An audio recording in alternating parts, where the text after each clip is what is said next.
Okay. సామెతల గ్రంథము 4వ అధ్యాయము 20 నుంచి మనము చదువుకుందాం. నా కుమారుడా నా మాటలను ఆలకింపుము, నా వాక్యమునకు నీ చెవియొగ్గుము. నీ కన్నుల ఎదుట నుండి వాటిని తొలగిపోనీయకుము. నీ హృదయమందు వాటిని భద్రము చేసుకొనుము. దొరికిన వారికి అది జీవమును, వారి సర్వ శరీరమునకు ఆరోగ్యము ఇచ్చును. హల్లెలూయా. ఒక్క మాట ఇక్కడ ఆపుదాం. మనం ఇక్కడ మాటలు కొంచెము ధ్యానము చేద్దాం. మనం దేవుని నామానికి స్తోత్రము కలుగును గాక. ఇక్కడ చూడండి 20వ వచనంలో ఏమంటున్నాడంటే, నా కుమారుడా నా మాటలు ఆలకింపుము. హల్లెలూయా. ఎవరి మాటలు ఆలకించాలట? యేసయ్య మాటలు మనం ఆలకించాలట. నా వాక్యమునకు నీ చెవియొగ్గుము. హల్లెలూయా. చూడండి, నా వాక్యమునకు చెవియొగ్గుము అంటే వాక్యమే దేవుడు. ఆదియందు వాక్యం ఉండెను, వాక్యము దేవుని యొద్ద ఉండెను, ఆ వాక్యమే దేవుడై ఉండెను, ఆ వాక్యమే కృపా సత్య సంపూర్ణుడై మన మధ్యలో నివసించెను. కాబట్టి వాక్యమే దేవుడు. కాబట్టి అందుకే ఇక్కడ ఏమంటున్నాడంటే భక్తుడు, నా వాక్యమునకు చెవియొగ్గుము అంటున్నాడు. హల్లెలూయా. దీని అర్థం ఏంటంటే, మరి వాక్యానుసారంగా మనం నడుచుకోవాలి. ఒకటి, దేవుడు చెప్పిన విధంగా నడుచుకోవడము, ఇది ఆయన వాక్యాన్ని మనము గౌరవించడం అన్నట్టు.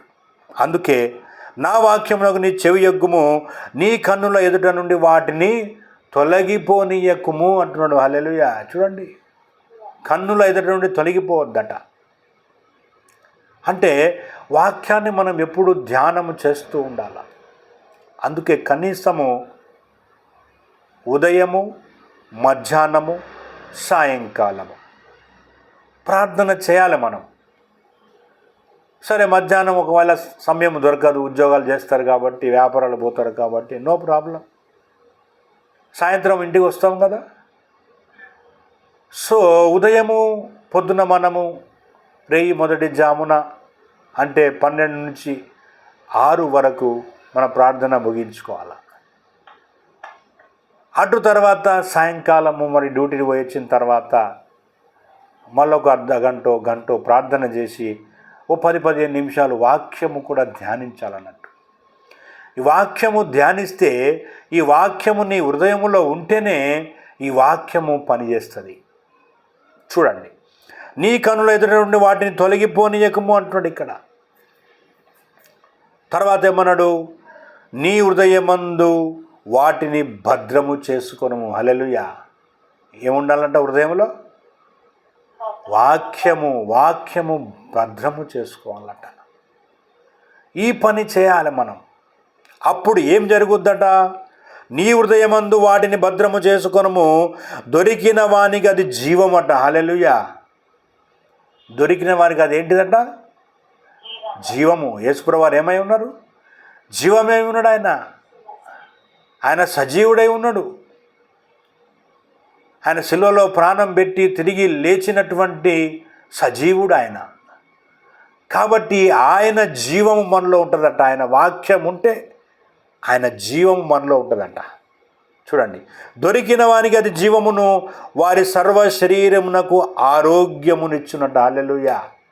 చూడండి, ఇవాళ మన శరీరాల్లో బాధ, నొప్పి, వ్యాధి, అనారోగ్యము వస్తున్నదంటే ఎక్కడ లోపము? వాక్యము లోపము.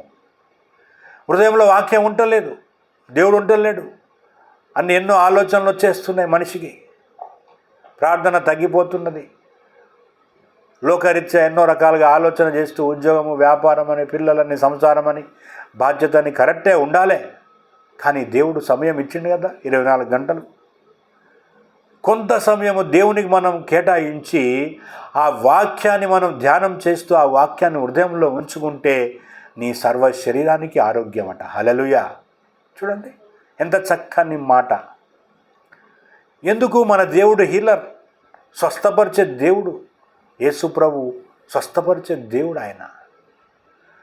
కాబట్టి ఈ వాక్యము మన హృదయంలో భద్రంగా ఉంచుకోవాలా.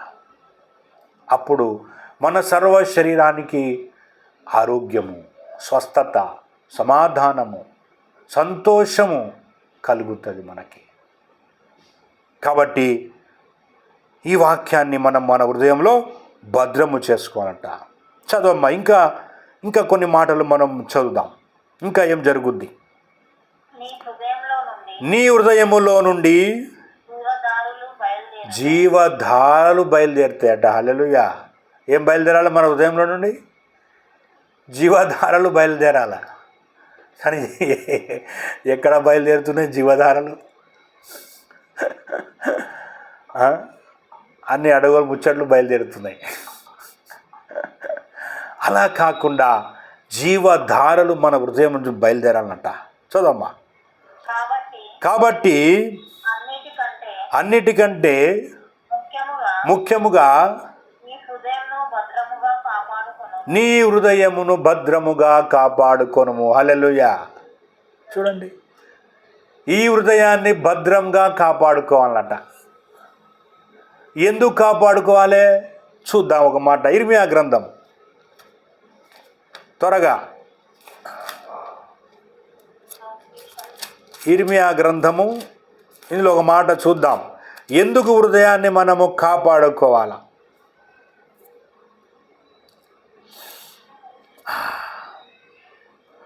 తీసినవా? ఇర్మియా గ్రంథము 17వ అధ్యాయము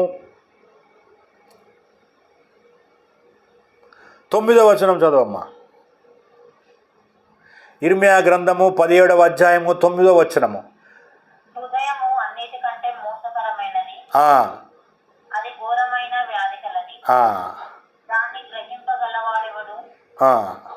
చాలు ఒక్క మాట చూడండి. ఇక్కడ హృదయము అన్నిటికంటే మోసకరమైనదట.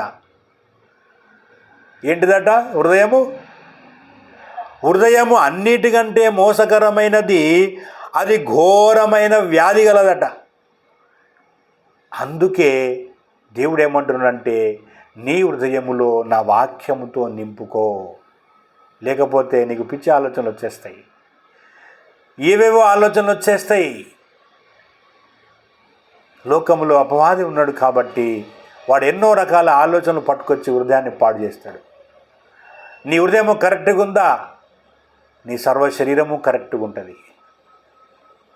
నీ కన్ను కరెక్ట్గా ఉంటుంది, నీ మనసు కరెక్ట్గా ఉంటుంది. హృదయం అనేది మానవ శరీరానికి కేంద్రము లాంటిది. అది హల్లెలూయా. మానవ శరీరానికి కేంద్రము. ఈ హృదయాన్ని సరిచేసుకోకపోవడం వల్లనే ఎన్నో రకాల ఇబ్బందులు, గొడవలు, పంచాయతీలు, కొట్లాటలు, రకరకాల సమస్యలు ప్రతి ఇంట్లో ఇవి జరిగిపోతున్నాయి. అందుకే యేసు ప్రభువారు ఏమంటున్నారంటే, నీ హృదయములో నా వాక్యం ఉంచుకో, అప్పుడు నీ హృదయములో జీవధారలు బయలుదేరును. జీవధారలు బయలుదేరితే ఏముంటుందిగా? సంతోషం ఉంటుంది, సమాధానం ఉంటుంది, ఆరోగ్యం ఉంటుంది. చూడండి, వర్షాలు లేవనుకో పంటలు వస్తాయా? రైతుకు సంతోషం ఉంటుందా? ప్రజలకు సంతోషం ఉంటుందా? ఉండదు. కాబట్టి వర్షము పడాలి. వర్షాలు పడితే రైతు ఆనందిస్తాడు, దున్నుతాడు, పంట వేస్తాడు, పంట వస్తుంది. ఆ పంట రైతుకి ఒక్కనికే కాదు, అందరికి ఉపయోగపడుద్దా లేదా? అందరికి ఉపయోగపడుతుంది. ఇలా మనం కొనుక్కొని తింటున్నామంటే రైతు పండించకపోతే మనం తినేవాళ్ళమా? కాబట్టి రైతుకు పంటకు ఆధారం ఏంటిది? నీరు. వర్షం పడాల్సిందే కదా. వర్షాలు లేకపోతే పంటలు రావు. నీళ్ళు ఎండిపోతాయి, బావిలు ఎండిపోతాయి, బోళ్ళు ఎండిపోతాయి, ఆగం కంపు కొడుతుంది ఇక. సో ఇలాగా ఏ విధంగానైతే మరి లోకంలో రైతుకు నీరు కావాలనో, ప్రజలకు నీరు కావాలనో, ఒక రైతు పంట పండిస్తే ఏ విధంగా అయితే ప్రజలు సంతోషంగా తిని సంతోషిస్తున్నారో, అదేవిధంగా నీ హృదయంలో జీవధారలు బయలుదేరితే నీ నుంచి దేవుడు అనేకమైన కార్యాలు చేసి అనేక కుటుంబాల్లో సంతోషముతో నింపుతాడు దేవుడు. అందుకే నీ హృదయంలో నుండి జీవధారలు బయలుదేరాల. అప్పుడు దేవుడు నీ ద్వారా తను కార్యాలు చేసి తను బయలుపరుచుకుంటాడు. ఓహో, వీరి దగ్గర దేవుడు ఉన్నాడు, హల్లెలూయా, వీరి దగ్గర దేవుడు ఉన్నాడు, ఇది కరెక్టు, ఇది నిజము అని అప్పుడు ప్రజలు నమ్ముతారు. కాబట్టి మన హృదయంలో ఏముండాలి? జీవధారలు ఉండాల, యేసయ్య వాక్యం ఉండాల, యేసయ్య ఆత్మ పరిశుద్ధాత్ముడు నీలో ఉండాల. అప్పుడు నువ్వు ప్రార్థన చేస్తే స్వస్థతలు అవుతాయి, నువ్వు ప్రార్థన చేస్తే అనేకుల ఇబ్బందులు తొలగిపోతాయి. నువ్వు ఇంట్లో అడుగు పెడితే వాళ్ళ ఇంట్లో అంతా సంతోషమే ఉంటుంది. ఇది దేవుడు కోరుకుంటున్నాడు. అందుకే నీ హృదయములో నుండి ఏం రావాలంటే అంటున్నాడు దేవుడు. ఏం కోరుతున్నాడు? జీవధారలు రావాలని కోరుతున్నాడు. కాబట్టి అందుకే ఇక్కడ ఇర్మియాలో ఏమంటున్నాడు? నీ హృదయము ఘోరమైన వ్యాధి కలది, కాబట్టి నీ హృదయాన్ని భద్రము చేసుకొని వాక్యముతో నీ హృదయాన్ని నింపుకొని ప్రేమతో, యేసయ్య ప్రేమను నువ్వు నింపుకొని ఈ ప్రేమను, ఈ జీవధారను నీవు అనేకులకు నీవు పంచిన ఎడలా అప్పుడు నీ నుండి దేవునికి మహిమ కలుగుతుంది.